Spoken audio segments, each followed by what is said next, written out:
The river's roar drowned out Sophia Blackburn's desperate cries for help, as the swollen waters of the Cimarron seized her wagon like a hungry beast. It was April 1876, and the spring floods had transformed the normally placid crossing into a raging torrent that now threatened to claim both her possessions and her life. Sophia clung to the driver's bench, her knuckles white against the worn wood as the current pulled at the wagon wheels. Her chestnut mare whinnied in terror, fighting against the harness as the rushing water climbed higher. The journey to Colorado Territory to claim her late uncle's ranch had seemed like her only chance at a fresh start after her father's death left her penniless in St. Louis. Now that dream was disappearing beneath the muddy waters of the Cimarron. "Hold on." The deep voice cut through the roar of the water, and Sophia's head whipped around to see a man on horseback at the river's edge. Nathan Mills had been tracking a small herd of strays when he heard the shouts. From the ridge overlooking the river crossing, he spotted the wagon listing dangerously in the swollen waters. Without hesitation, he urged his paint stallion down the embankment, dismounting just short of the water's edge. He shed his leather vest and gun belt, leaving only his cotton shirt, denims, and boots as he waded into the frigid current.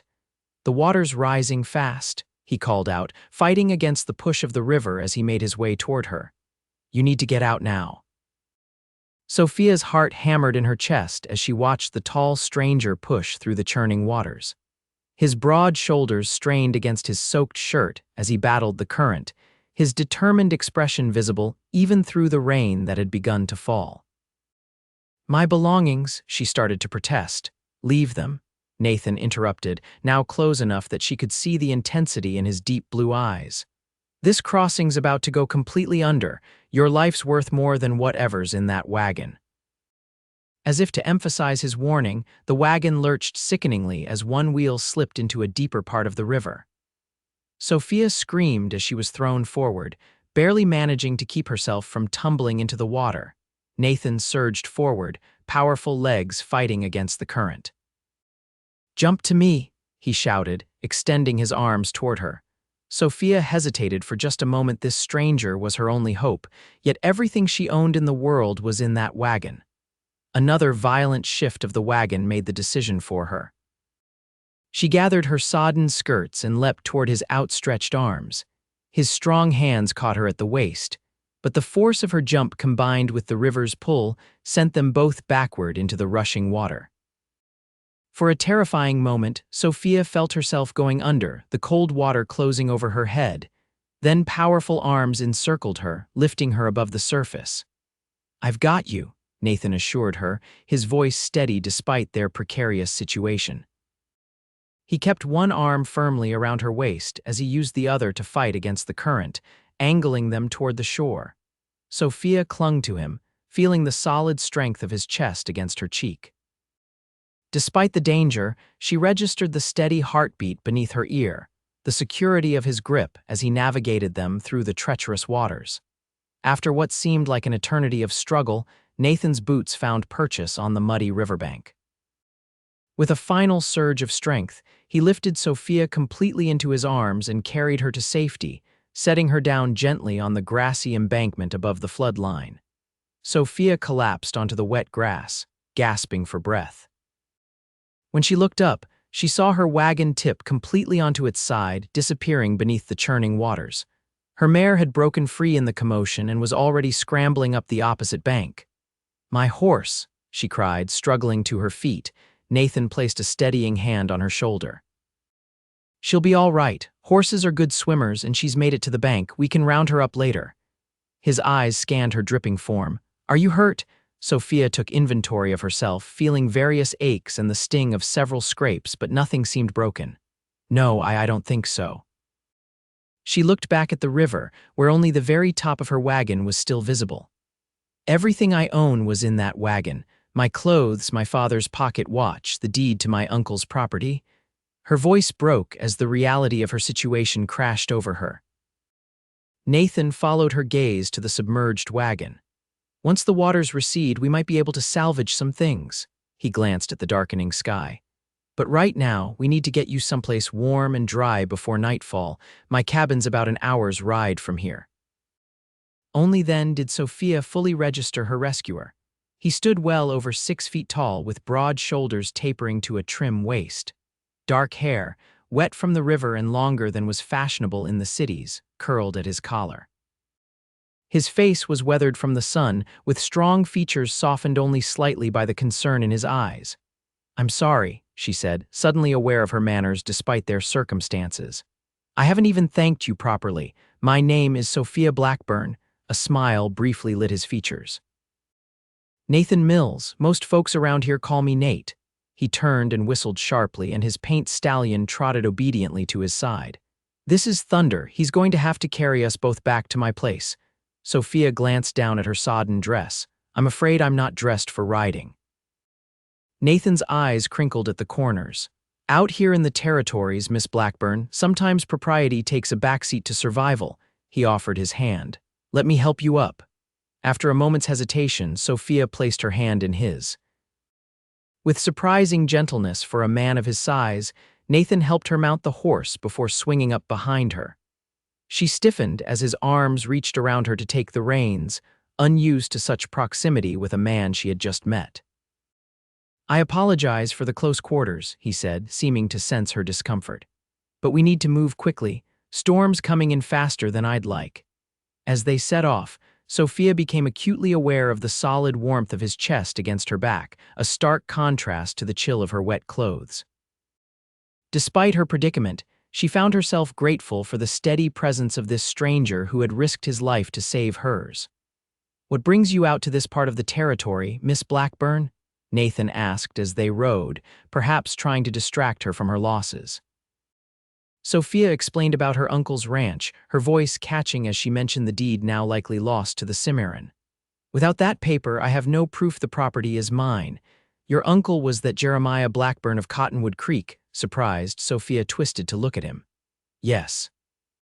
"Did you know him?" Nathan nodded. "Everyone around these parts knew Jeremiah.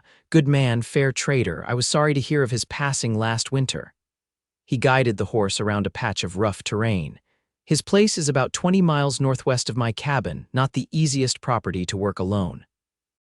"I had planned to hire help once I got settled," Sophia admitted, "though now I'm not sure I'll ever get the chance to claim it." "The county records office might have a copy of the deed," Nathan suggested. "It's in Willow Springs, about 2 days' ride from here."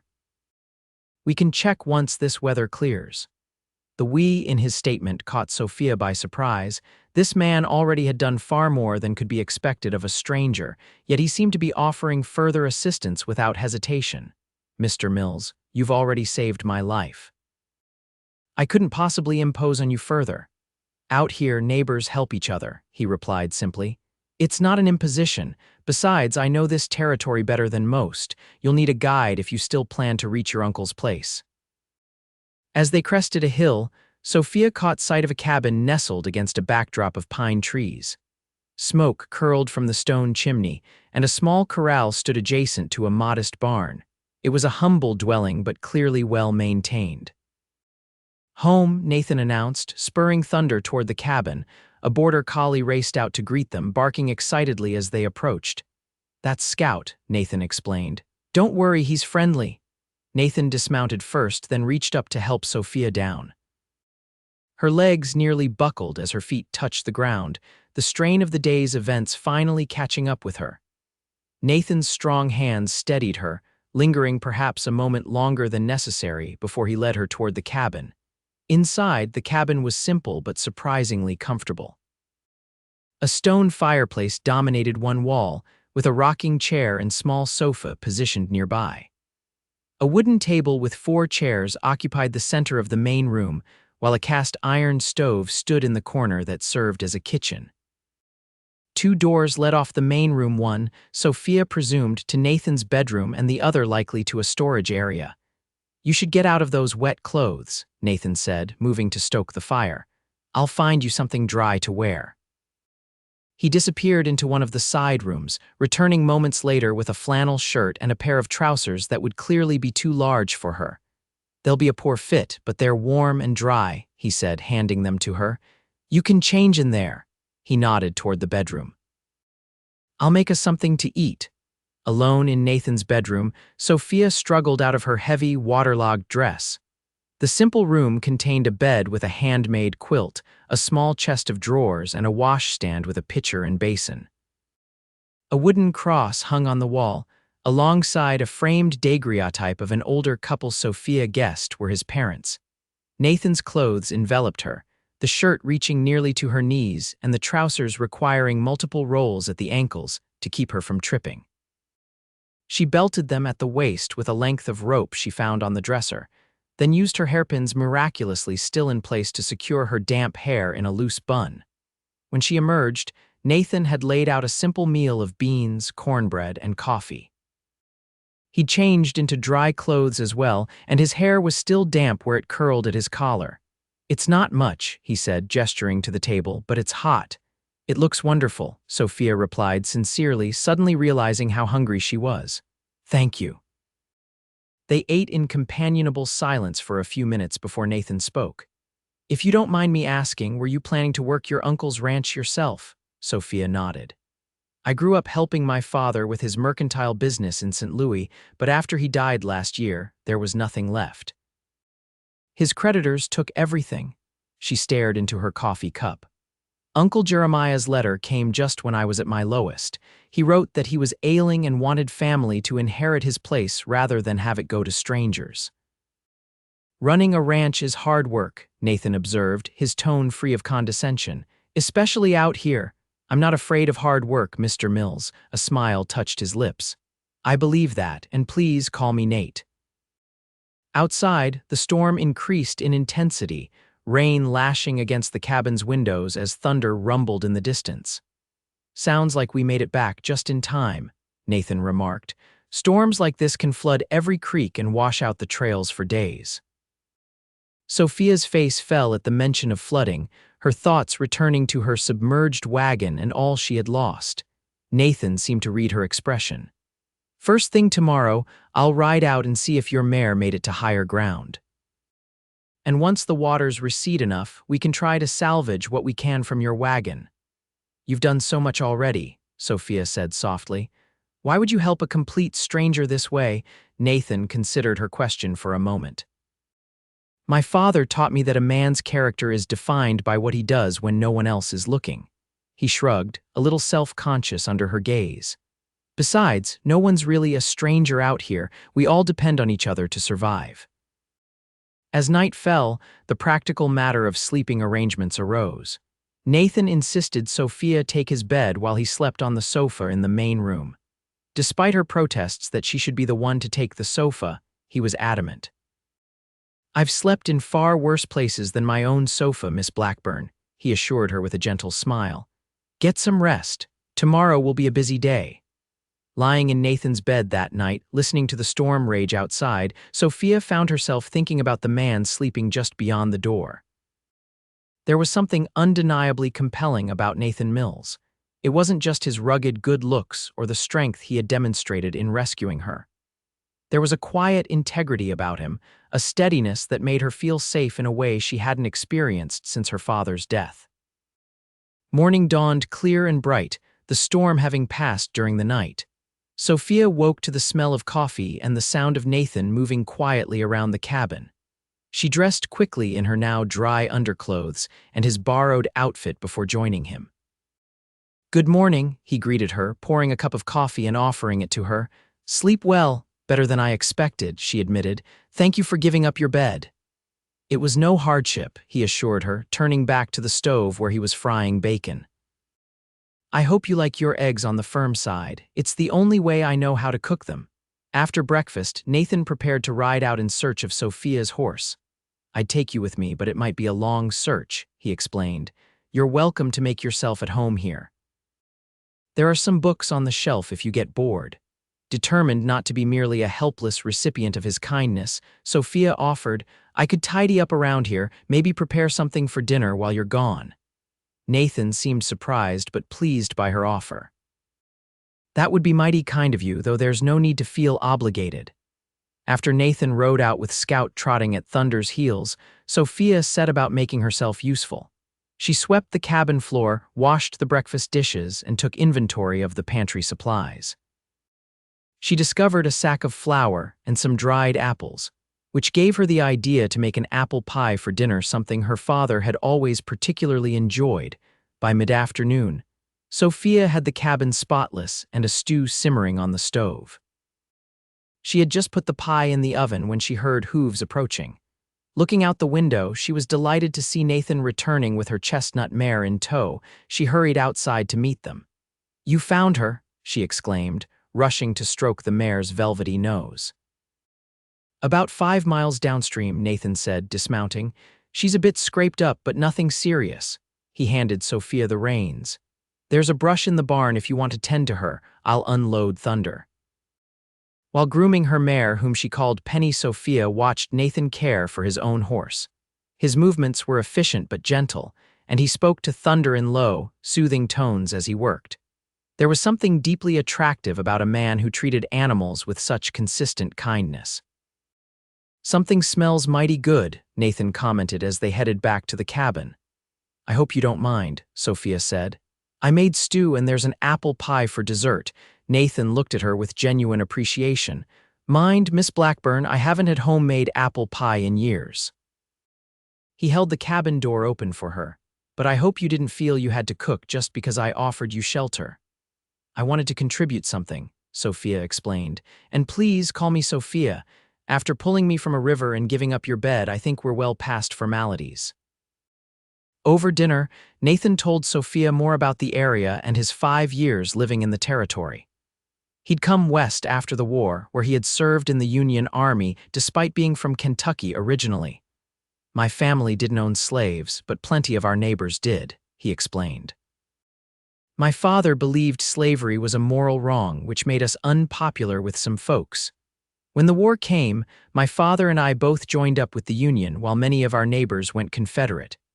That must have been difficult," Sophia said, serving him a generous slice of apple pie. Nathan nodded, his expression somber. "The hardest part wasn't the fighting, it was coming home afterward to find neighbors who'd never speak to us again, friends who now considered us traitors." He took a bite of pie and his expression lightened. "This is delicious, by the way. Thank you." Sophia hesitated, then asked, "Is that why you came west?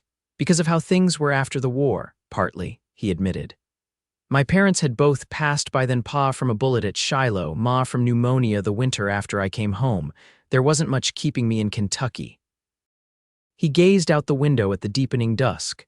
"Out here, a man is judged by his actions, not his past. I liked the sound of that." "And you became a rancher, on a small scale," Nathan said with a modest shrug. "I've got about 40 head of cattle on my land, and I do some horse trading on the side. It's enough to keep me fed and housed with a little left over."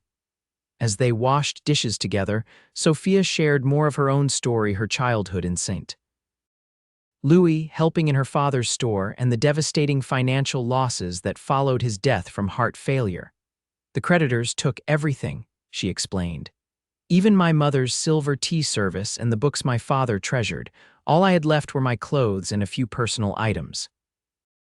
"That's why the wagon was so important to you," Nathan realized. Sophia nodded, blinking back tears.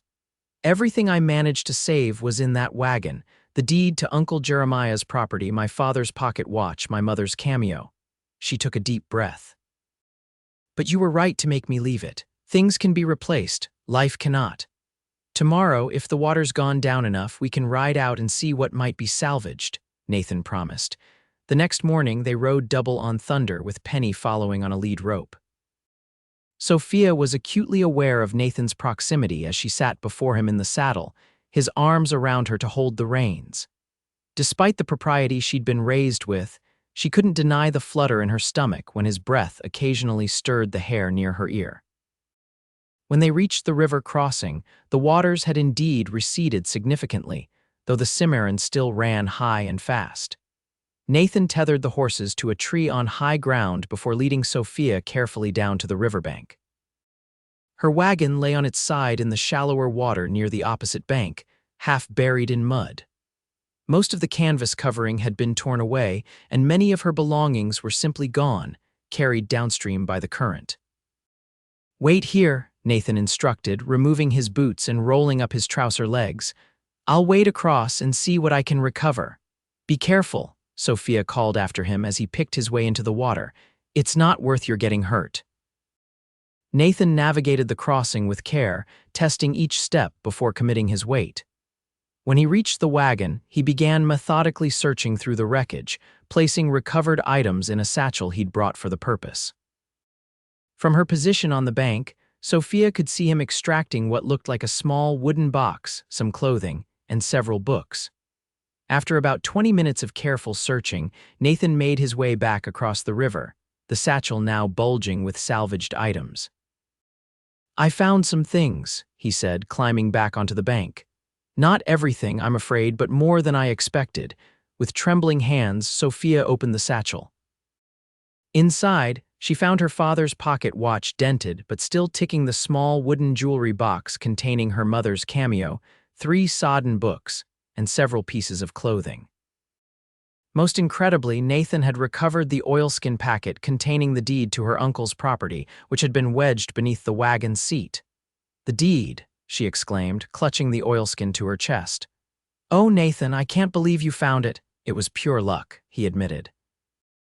"It must have been protected from the worst of the water by the seat." Tears welled in Sophia's eyes as she carefully opened the packet to confirm that the document inside, though damp, was still legible. "I don't know how to thank you," she whispered, impulsively grabbing his hand and squeezing it. Nathan's larger hand closed gently around hers. "Seeing you smile is thanks enough," he said, his voice oddly husky. Their eyes met, and for a moment, Sophia felt as though time stood still. There was something in Nathan's gaze, a warmth, an admiration that made her heart beat faster. Then Scout barked from the ridge above, breaking the spell, and they both looked away, suddenly conscious of their clasped hands. "We should head back," Nathan suggested, releasing her hand and gathering the salvaged items. "The river's still dangerous, and there's more rain forecast for tomorrow." On the ride back to the cabin, Sophia found herself hyper-aware of every point where her body contacted Nathan's, the solid warmth of his chest against her back, the brush of his thighs alongside hers, the security of his arm occasionally steadying her when the terrain grew rough. It had been a long time since she had been so conscious of a man's presence, and never quite like this. That evening, as they prepared dinner together, Sophia noticed a change in the atmosphere between them. There was a new awareness, a tension that hadn't been there before. Their hands would brush as they passed items to each other, and each time, Sophia felt a little jolt of something that wasn't entirely unpleasant. After dinner, Nathan unfolded a map of the territory and showed her where her uncle's property was located in relation to his own land. "It's a good piece of land," he told her, his finger tracing the boundaries. "Good water, decent grazing. Jeremiah ran about 100 head of cattle there, plus some horses. The house isn't fancy, but it's solid 2 bedrooms, a good kitchen. There's a barn and a bunkhouse for hired hands." "You've been there?" Sophia asked, surprised. Nathan nodded. "I helped your uncle on a few occasions when he needed an extra hand. Last winter, when he took ill, I checked in on him when I could." His expression grew somber. "I wish I could have done more for him at the end." Sophia placed her hand over his where it rested on the map. "I'm sure he appreciated your kindness. Uncle Jeremiah wasn't one to accept help easily. That trait runs in our family." Nathan turned his hand to clasp hers. "I've noticed," he said with a smile that made her heart skip. The next day brought the promised rain, keeping them confined to the cabin. Nathan used the time to repair some tack, while Sophia mended the salvaged clothing and spread her books to dry near the fire. The enforced proximity allowed them to learn more about each other as they worked and talked. Sophia discovered that Nathan had a surprising knowledge of literature, having been taught by his mother, who had been a schoolteacher before her marriage. He in turn was impressed by Sophia's head for figures and her practical knowledge of commerce from working in her father's store. "You remind me of my mother," he told her as she efficiently organized his previously chaotic pantry shelves. "She was practical like you, capable of making something out of nothing." "I'll take that as a compliment," Sophia replied with a smile. "She sounds like a remarkable woman." "She was," Nathan said softly. "I think she would have liked you very much." The rain continued for 2 more days, during which Sophia and Nathan fell into a comfortable routine. They shared the cooking duties, played cards in the evenings, and talked for hours about their pasts and their hopes for the future. Sophia found herself increasingly drawn to this quiet, capable man whose strength was matched by his gentleness. On the morning of the 4th day, they woke to clear skies and Nathan announced it was time to take Sophia to her uncle's property. "The trails should be passable now," he explained as they ate breakfast. "We can reach Cottonwood Creek by nightfall if we start soon." Sophia felt a surprising reluctance at the thought of leaving Nathan's cabin. Despite the circumstances that had brought her there, she had come to feel comfortable in this small, warm space and in the company of its owner. "What will you do once you're settled at your uncle's place?" Nathan asked as they cleared away the breakfast dishes. "I'll need to hire help, certainly," Sophia said. "I know the basics of running a business, but ranching is different. I have a lot to learn." "I could help you get started," Nathan offered, his tone careful. "Show you the ropes, introduce you to reliable hands in the area." Sophia looked up at him, touched by the offer. "You've done so much for me already." "I'd like to do more," he said simply, his blue eyes holding hers. There was something in his gaze that made Sophia's breath catch a question, perhaps, or a promise. Before she could respond, Scout began barking outside, announcing the arrival of visitors. Nathan moved to the window, his expression changing to one of surprise. "It's Sheriff Taylor and a couple of men from town," he told her, reaching for his hat. "Stay inside while I see what they want." Through the window, Sophia watched as Nathan greeted the 3 mounted men. The conversation appeared serious, with the sheriff doing most of the talking while Nathan listened intently, occasionally shaking his head. After several minutes, Nathan nodded to the men, who tipped their hats and rode away. When Nathan returned to the cabin, his expression was grim. "What is it?" Sophia asked, alarmed by his demeanor. "There's trouble," he said, hanging his hat on the peg by the door. "The Rigby gang has been spotted in the area. They've already hit 2 homesteads north of here." Sophia had heard of the Rigby brothers, a notorious gang of outlaws who had been terrorizing the territories for the past year. "Are they headed this way?" "The sheriff thinks they might be," Nathan confirmed. "He's warning all the isolated homesteads.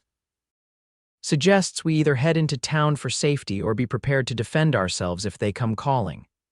"What will we do?" Sophia asked, unconsciously using we instead of you. Nathan caught the pronoun, a fleeting smile softening his serious expression. "I think we should get you to your uncle's place as planned. It's closer to town than my cabin and there are more neighbors nearby, safety in numbers." They packed quickly, loading only the essentials onto Thunder and Penny.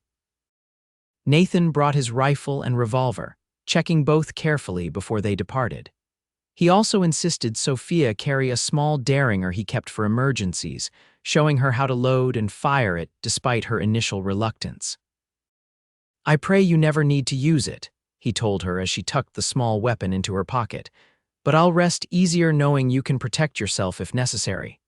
The journey to Cottonwood Creek took them through rolling grasslands dotted with stands of pine and aspen. Nathan remained vigilant throughout the ride, his eyes constantly scanning the horizon, his hand never far from his holstered revolver.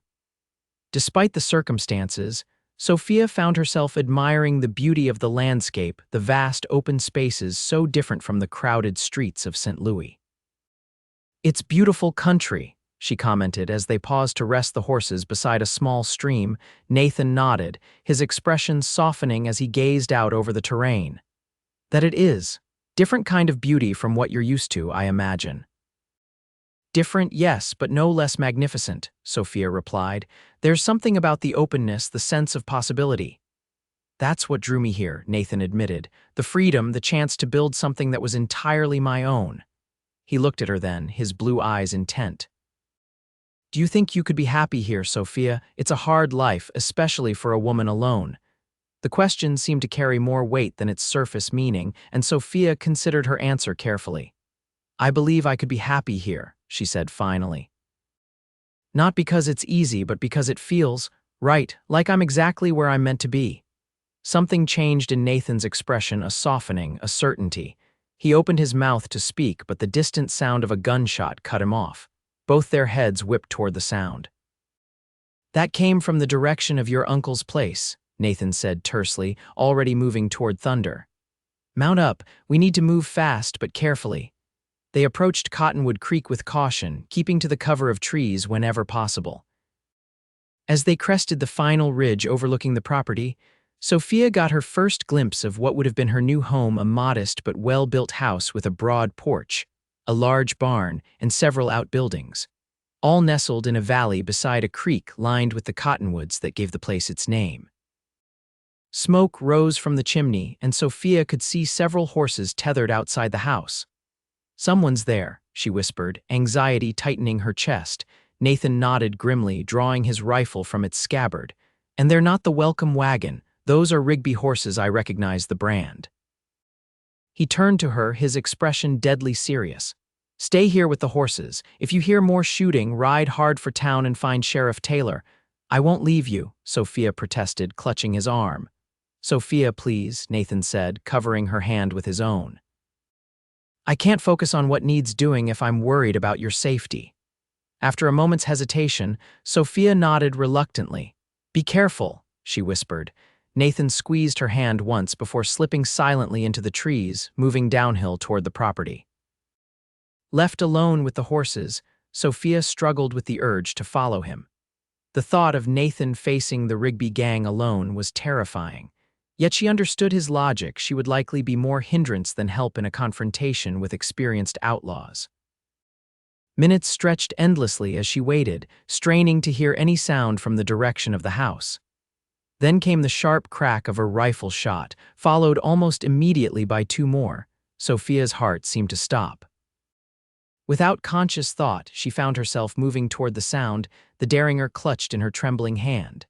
She couldn't just wait here, not knowing if Nathan was hurt or worse.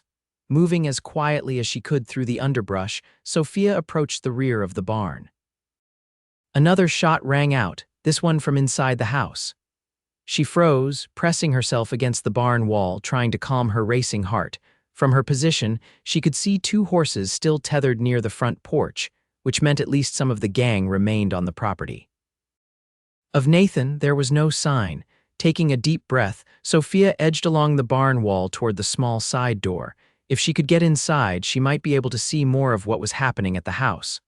The barn door creaked slightly as she eased it open, causing her to wince. She slipped inside, relieved to find the interior empty of people, though several stalls contained horses that whickered softly at her entrance. Moving to a window that faced the house, Sophia peered cautiously outside. What she saw made her blood run cold.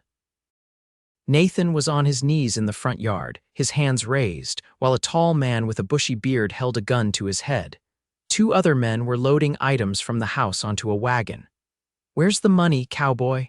the bearded man demanded, pressing the gun barrel against Nathan's temple. "Jeremiah Blackburn was known to keep a tidy sum, and we mean to have it." "I told you, I don't know anything about any money," Nathan replied, his voice steady despite his precarious position. "I'm just a neighbor checking on the property while the owner's away." The bearded man, who Sophia assumed must be one of the Rigby brothers, laughed harshly. "A neighbor who just happens to be armed to the teeth. Try again." "The territories aren't safe for unarmed men," Nathan said, "especially with your kind around." The comment earned him a vicious pistol whip that split his cheek open. Sophia bit back a cry, her knuckles white around the derringer. She had to do something, but what? 3 armed men against one small woman with a derringer seemed like impossible odds. Yet she couldn't stand by and watch them kill Nathan. A plan began to form in her mind, desperate and dangerous, but possibly their only chance. Moving quietly back through the barn, she located a kerosene lantern hanging on a post. Next to it was a box of matches. With shaking hands, Sophia lit the lantern, then moved to the far end of the barn where a stack of hay was stored. She said a quick prayer, then touched the lantern to the edge of the haystack. The dry hay caught immediately, flames leaping upward with frightening speed. Sophia ran for the side door, slipping outside just as the fire began to spread to the barn's wooden support beams. From the front of the house came shouts of alarm as the outlaws noticed the rapidly growing fire. Keeping to the shadows, Sophia circled toward the house, daring her at the ready.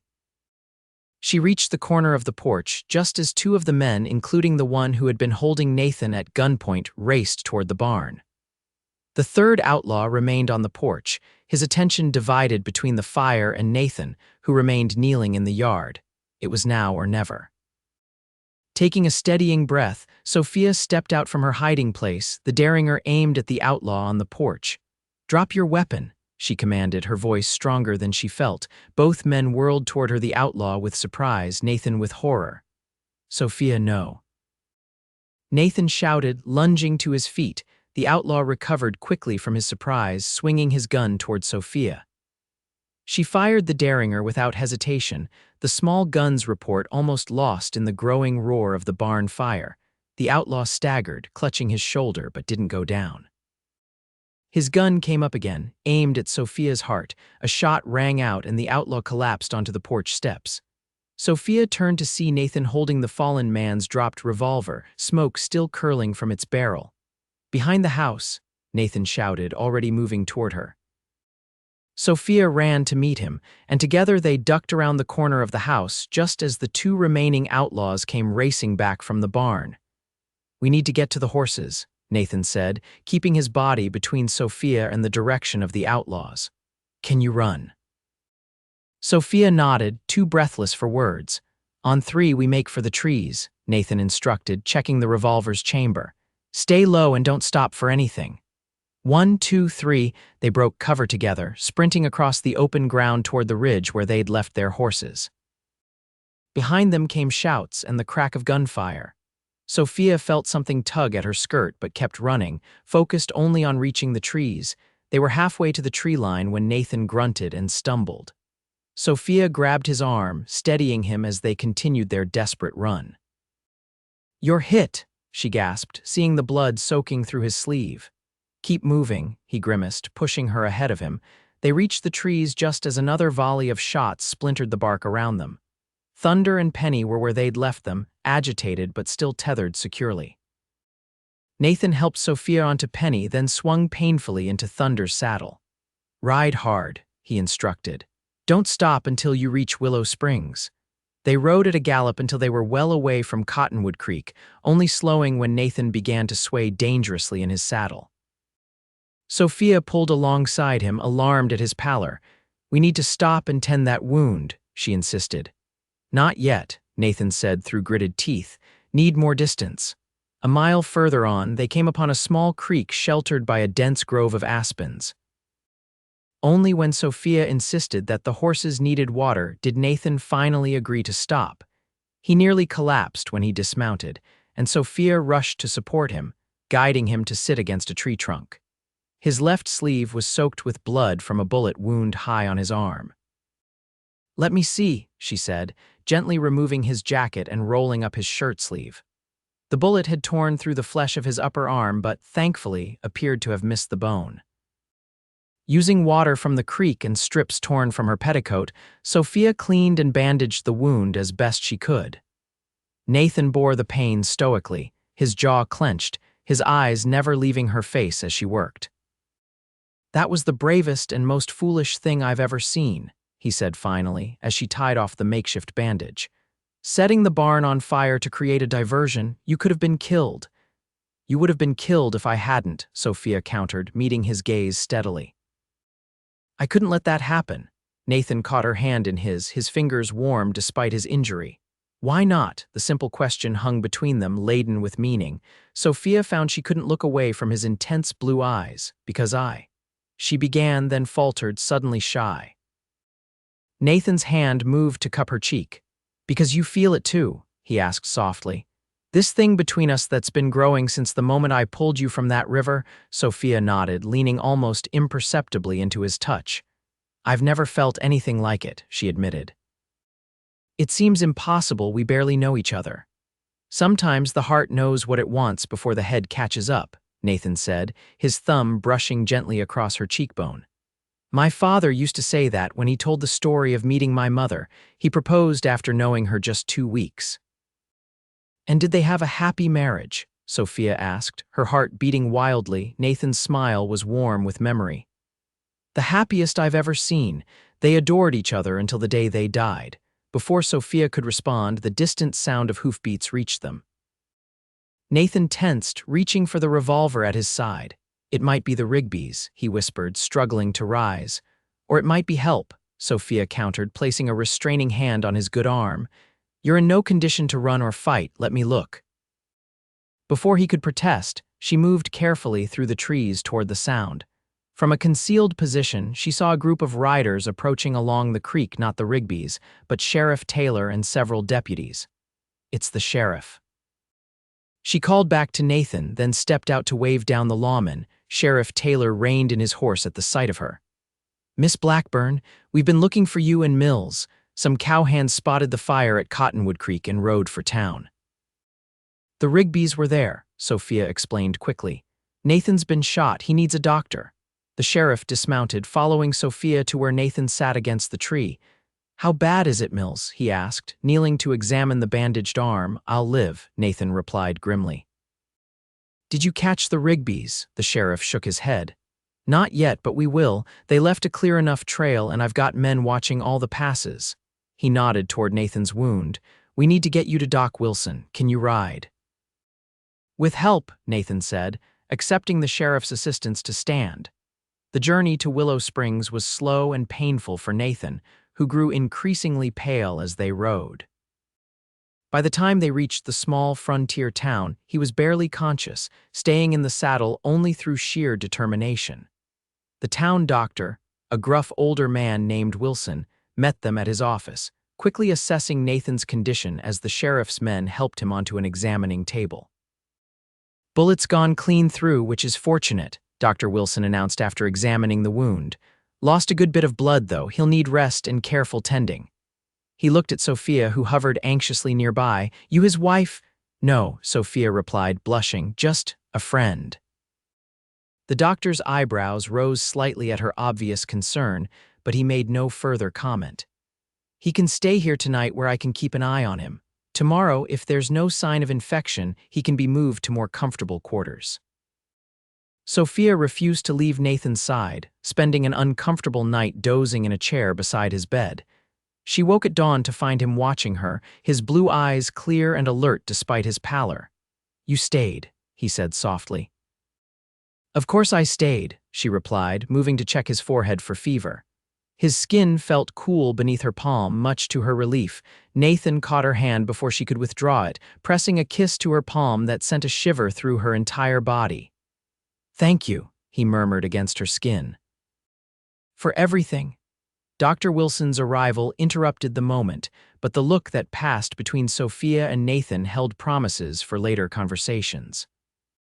The doctor pronounced Nathan's condition improved and agreed he could be moved to the hotel, provided he remained in bed for at least another day or two.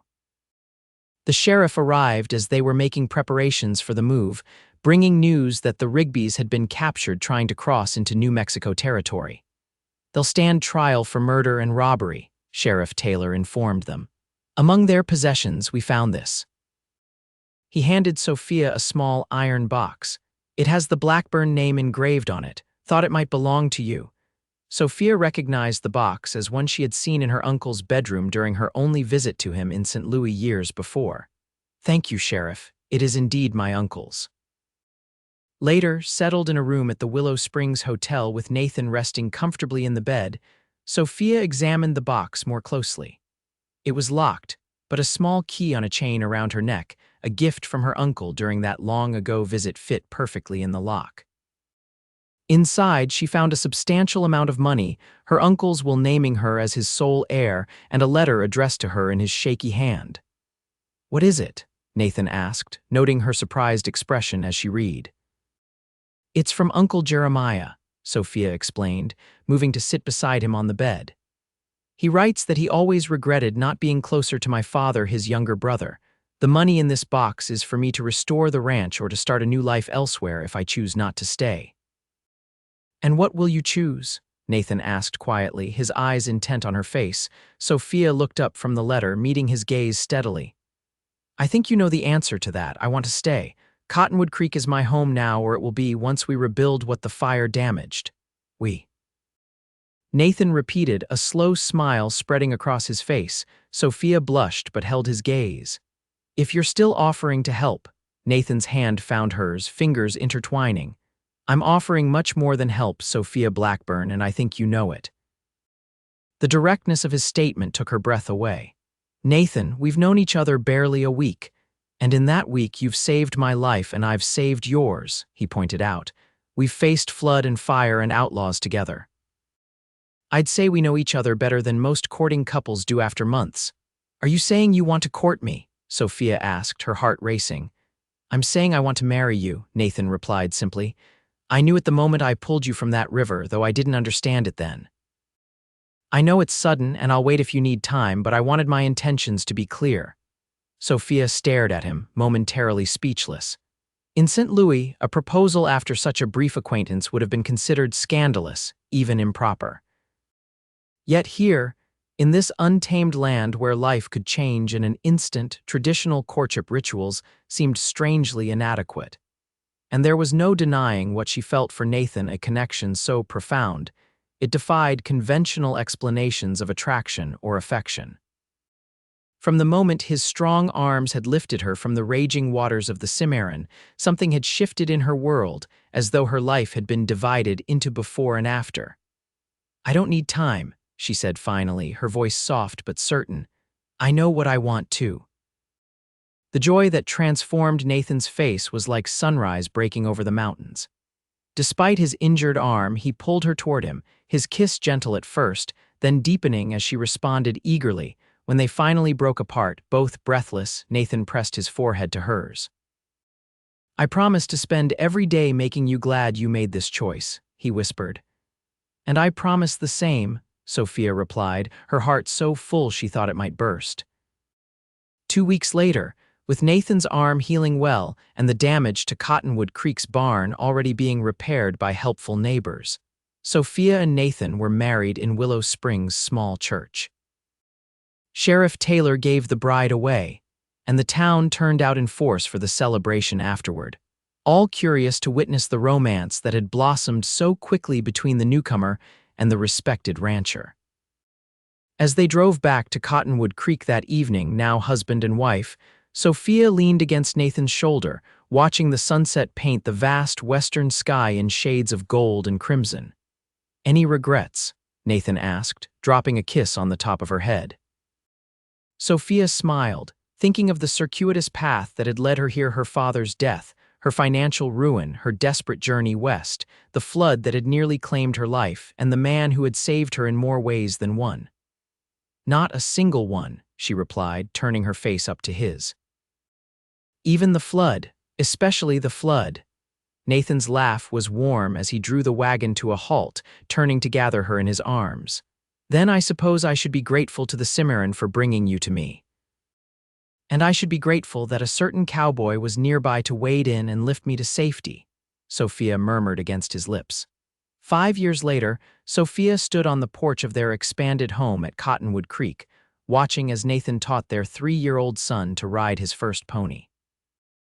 Their infant daughter slept peacefully in her cradle nearby, her tiny hand curled around her mother's finger. The ranch had prospered under their joint care. Sophia's head for business, combined with Nathan's practical knowledge of cattle and horses, had turned Cottonwood Creek into one of the most successful operations in the county. They had added 200 acres to the original property, including the land where Nathan's cabin stood, now expanded into a comfortable home for their foreman and his family. As she watched her husband lift their laughing son from the pony's back, swinging the boy high in the air before settling him on strong shoulders, Sophia felt a wave of contentment wash over her. "Mama, look," her son called, waving excitedly from his perch. "I rode like Papa." "I saw, sweetheart," she called back with a smile. "You're becoming quite the cowboy."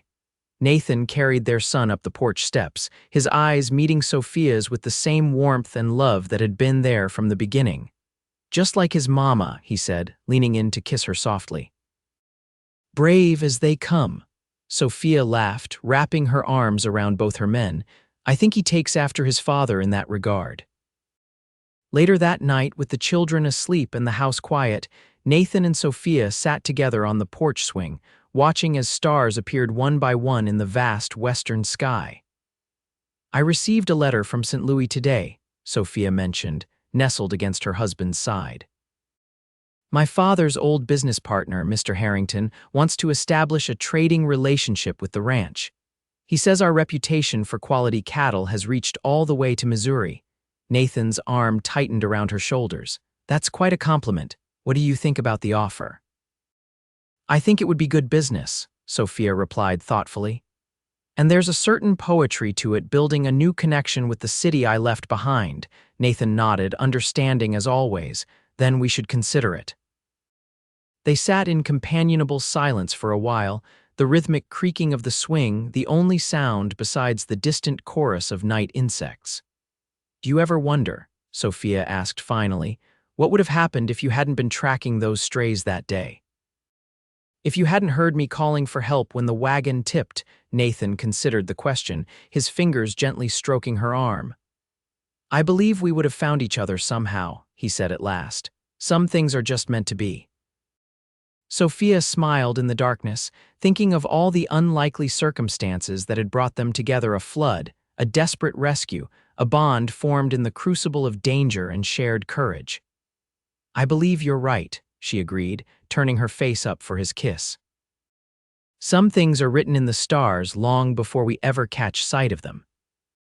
As Nathan's lips met hers, Sophia knew with absolute certainty that this was where she belonged, not just at Cottonwood Creek, but in the arms of the man who had waded into a raging river to save her, and in doing so had changed both their lives forever. The love that had sparked in that desperate moment had only grown stronger with each passing day, weathering storms both literal and figurative, building something as enduring as the land itself, a legacy of love and courage that would sustain them and their children for all the years to come. And it had all begun with a wagon tipped in a flood, and a cowboy brave enough to wade in.